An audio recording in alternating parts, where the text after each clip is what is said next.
Now, if you ever needed a reason for small boat migrants to be detained upon entry and never allowed to venture into British communities, well, here's a shocking example.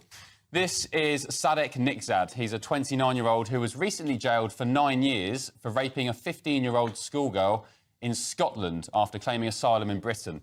Now, the Daily Mail has done some great work this weekend. They've revealed that Nikzad travelled 4,000 miles from his native Afghanistan to reach the UK and claim asylum around 2 years before his attack on the girl, living it up in at least 3 safe European cities before finally arriving in Falkirk, where he pounced on the schoolgirl yards from his migrant hostel. The attack sent shockwaves all across Scotland and sparked the very first angry protests up there against asylum hotels. But the disgusting rape aside, an absolute horror that the poor girl will frankly never get over, here's where this story gets worse. Social media pictures posted by the guy before arriving in Britain show him apparently living a life of luxury as a gallivanting tourist rather than someone fleeing war or persecution. He poses gleefully outside some of the world's most famous landmarks, including Rome's Colosseum and Cologne Cathedral, as he made his way as an apparent refugee, remember, to the UK. As the Mail reports, one picture shows him sporting a North Face puffer jacket worth more than £300 and smiling in front of the Eiffel Tower in Paris as the sun sets behind him. Very good. Another shows that upon arriving in the UK by small boat, he stopped off at a shopping centre in Basingstoke in Hampshire, where he uploaded a post of himself wearing a 3-piece linen suit. Doesn't he look smart? His social media posts have been met with comments from friends and family back home in Afghanistan, with some writing, "Good job" and "God bless." Well, it appears his journey to the UK began in late 2020 after he shared a snap of himself more than 3,000 miles away in Europe outside the Royal Palace of Turin in Italy. He enjoyed boat trips in the sun, and social media pictures show he even went to Sicily for a short period too. By 2021, it appears he'd inched ever closer to the UK by travelling north to Cologne in Germany.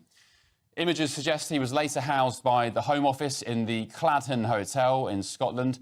There are images of him here now on your screen, lounging in the hotel's plush leather chairs.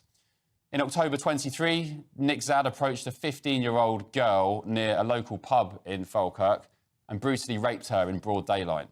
When he was jailed in June, his lawyer claimed he hadn't been educated about the significant cultural differences between the UK and Afghanistan, where child marriage is rife. So here's yet another example of how the current small boats crisis is putting our women and children at risk of monsters like this. The longer this nonsense is tolerated, the more women and girls will have their lives ruined by a political decision to stop the boats immediately in their tracks. Well, let's get the thoughts of my panel now. The businessman and activist Adam Brooks, political commentator Chloe Dobbs and the former Labour MP Bill Rammell. Good evening, panel. Good evening. My last Ben Leo tonight.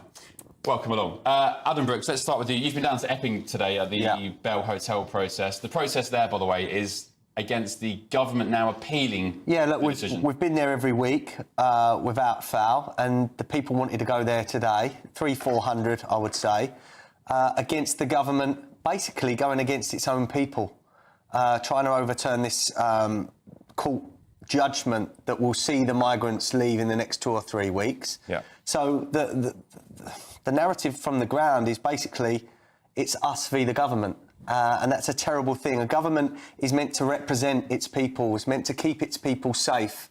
Yet, I would say the majority of this country now believes that the government is actively working against them. What do you make of this guy here, this Afghan guy who was having a jolly good time all across various European cities, Cologne, right. He went to Sicily, he had sunset boat trips as well, finally got to the UK and then raped a schoolgirl. How many times do people like myself and Chloe have to say that these are not refugees, these are economic migrants coming to game our system for whatever they can? They come from cultures where women are not even second-class citizens, they are third-class citizens. They're a piece of dirt to them in many countries. So, and as you said, some of these countries allow child marriage.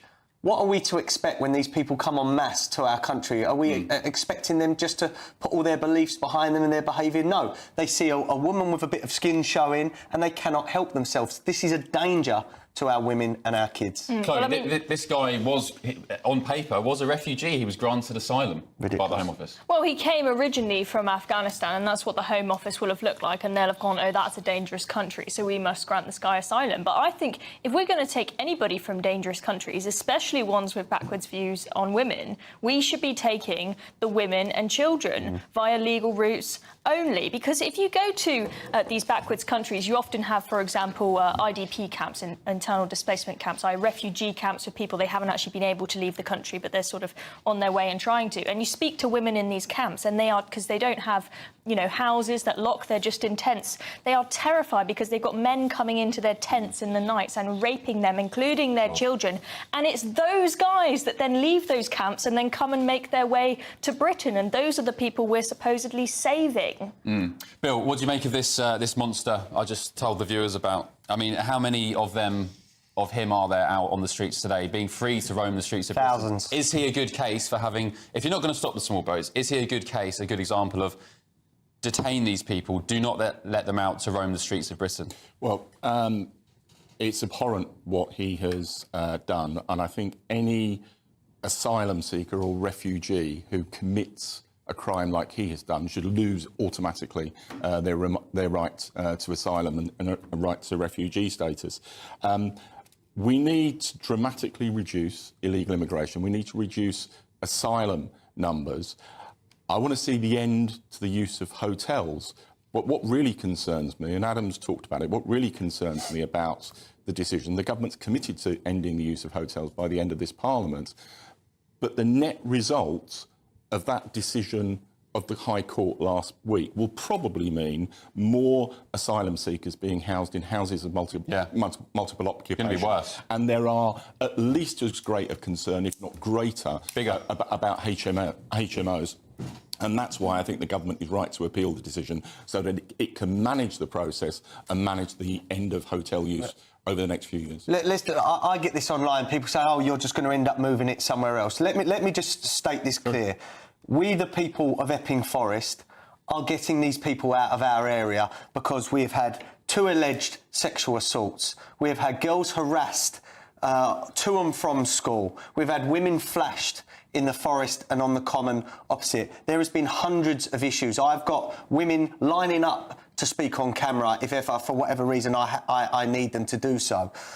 This community has been almost destroyed by this migrant hotel. So no one can say, oh, you're out of order trying to stop this. We are looking after our own. And I suggest everyone else in their areas, if they've got a problem, start looking after their own as well, because this is a terrible, terrible problem. And far too many of these asylum seekers have issues with their behaviour with women and children. And hold on, Bill, there are cases up and down the country of rape and sexual assault. Far too many.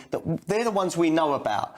How many that we don't know about? Because we know authorities are hiding this so that communities do not get angry. If you look at the reality and you look at the figures, foreign nationals are slightly less likely to commit sexual offences than British nationals. One in four sexual assaults is by a foreign man. Fact. You go and look online at the Sky News analysis of the statistics. That was debunked. Sky messed it up. They had to put a footnote. Bill, go online now. One in four foreign men, one in four sexual assaults is by a foreign man. That is a fact, Bill. Come on, let's but Bill, Adam. Let's come to the practicality of this issue, and you do have to bear the consequences of your actions. Either, until we can dramatically reduce the numbers, either you put people in hotels, or you put them in houses of multiple occupation, or you put them in detentors. Yes, that's it. We build them quick. Every single one of those would be opposed by local residents and local politicians. Well, there must be air bases that are not near villages that we can fence up, put tents in, and that will also act as a deterrent to those still waiting to come over. And so, in James Cleverley's constituency in Braintree, when the use of a military facility was proposed, he and others But the difference is, Chloe, just before I come to you, the difference is at RAF Wethersfield in Braintree, they are allowed out into the community. They get bused, they get free bus. I've been there. They put buses and coaches on for the migrants to come out. They go into Essex. They go shopping with their Aspen cards and their 40 quid. They're allowed to roam the streets. I spoke to a couple of people from RAF Wethersfield Huddersfield, who lived down the lane. They said these migrants were smoking cannabis, defecating down the lanes. So the difference, I argue, with this introduction tonight is put them in detention centres where they are not allowed to leave. And they would be opposed by local politicians. I don't think as much as... Not if they're not allowed. I mean, you have NIMBYs everywhere, and people will oppose anything, any kind of building being put up. But I think that there is a big difference if residents don't have as much concern about the safety of their children, women and girls, and people getting up to no good in the communities. But I don't deny for a second that this is going to be chaos if we have every single hotel across the country trying to do this. But I actually welcome that, because that chaos, where the Home Office realises if we keep having crazy numbers of people coming across the Channel